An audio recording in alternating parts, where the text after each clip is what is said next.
students, today we are discussing about chapter number 19. Okay, and the name of this chapter is We Govern Ourselves. हमें अपने आप को खुद को govern करना चाहिए. ठीक है, चलिए स्टार्ट करते हैं. कैसे?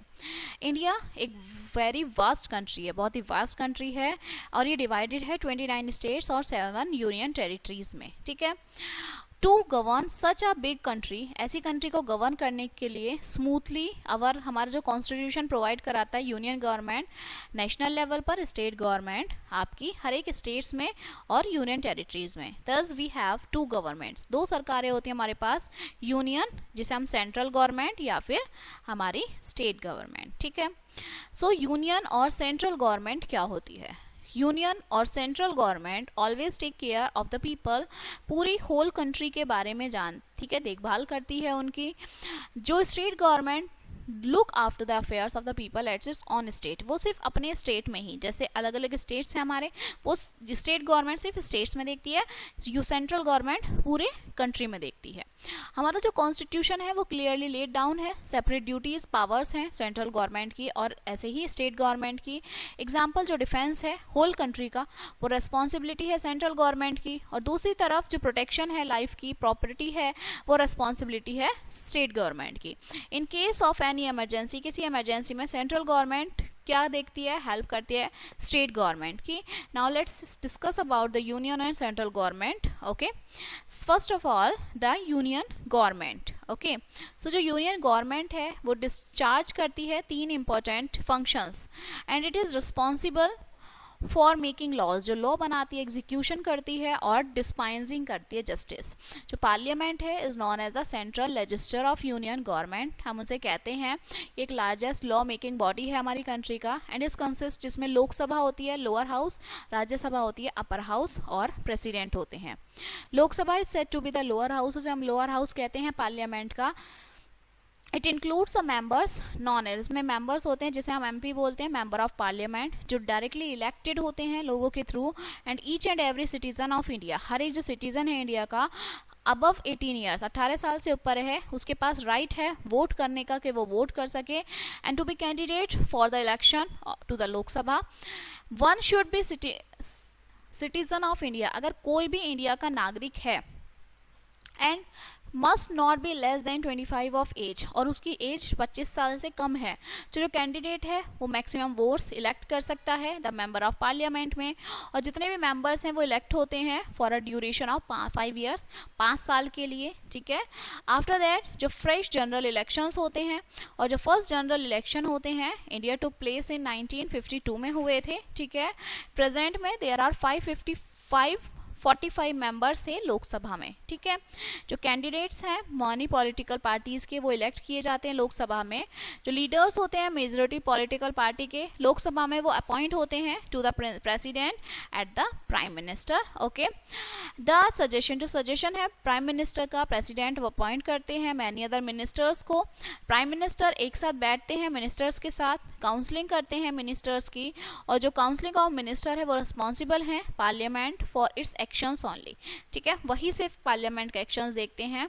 दस it can be said that parliament controls the whole country, parliament पूरी कंट्री को क्या करती है, कंट्रोल करती है. ओके, नेक्स्ट जो राज्यसभा है is also called the upper house, हम बोलते हैं उसे पार्लियामेंट का. ठीक है, ऑल इट्स मेंबर, जितने भी मेंबर्स इलेक्ट होते हैं of the state legislative assemblies में, Rajya Sabha is known as the permanent body होती है, और 1/3 जो मेंबर्स हैं वो आपके रिटायर्ड होते हैं आफ्टर 2 ईयर्स, 2 साल के बाद.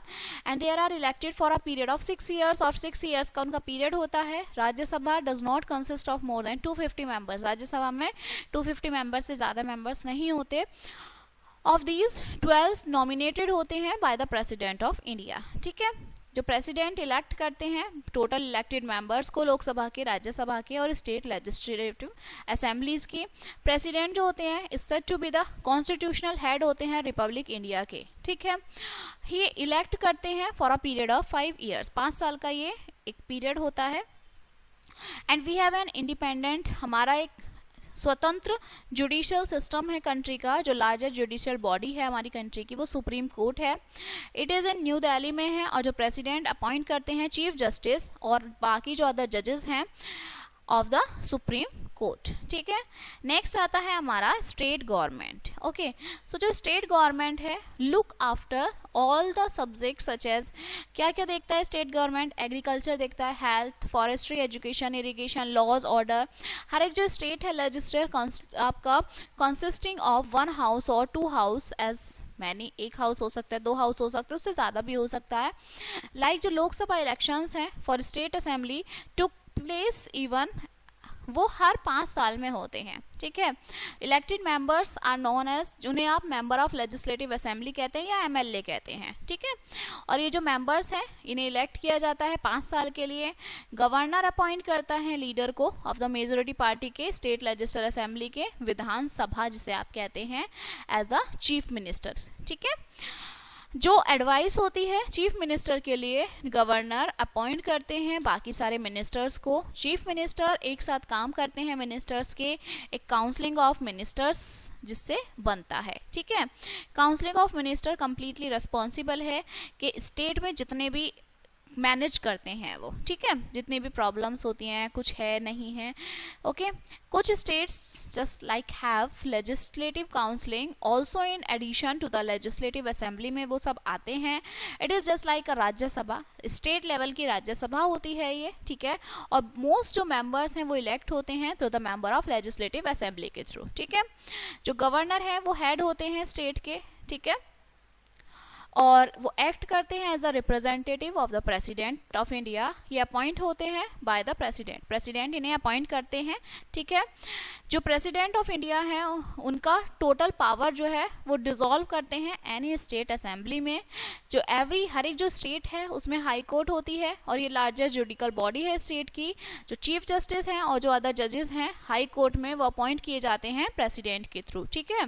जो डिसीजन आपके लेते हैं हाई कोर्ट में is binding to everyone including the government, वो सब गवर्नमेंट से जुड़े हुए होते हैं। थस जो इंडिया है एंजॉय करती है डेमोक्रेटिक फॉर्म ऑफ गवर्नमेंट, सरकार का लोकतांत्रिक स्वरूप, और जो लोग हैं वो इलेक्ट करते हैं अपने रिप्रेजेंटेटिव्स को हु फॉर्म द गवर्नमेंट, जो गवर्नमेंट चलाते हैं, जो काम करते हैं for the betterment and welfare of the peoples, लोगों के वेलफेयर के लिए, उनके बेटरमेंट के लिए, ठीक है। सो ये हमारे क्या थे? लॉज थे, ओके, ये हमारे राइट्स थे जो हमें पता होने चाहिए। And now this let us see some important points of this chapter. All the person, जो भी 18 साल से ऊपर होते हैं उनके पास है राइट टू वोट, अधिकार देने का, ठीक है, वोट देने का अधिकार है। Supreme court highest judicial body है कंट्री की। प्रेसिडेंट जो है वो आपके कॉन्स्टिट्यूशनल हेड होते हैं। और जो इंडिया है वो हमारा डिवाइडेड है 29 स्टेट्स और 7 यूनियन territories में, ठीक है। So this chapter is finished now and we will meet on the next chapter. Thank you.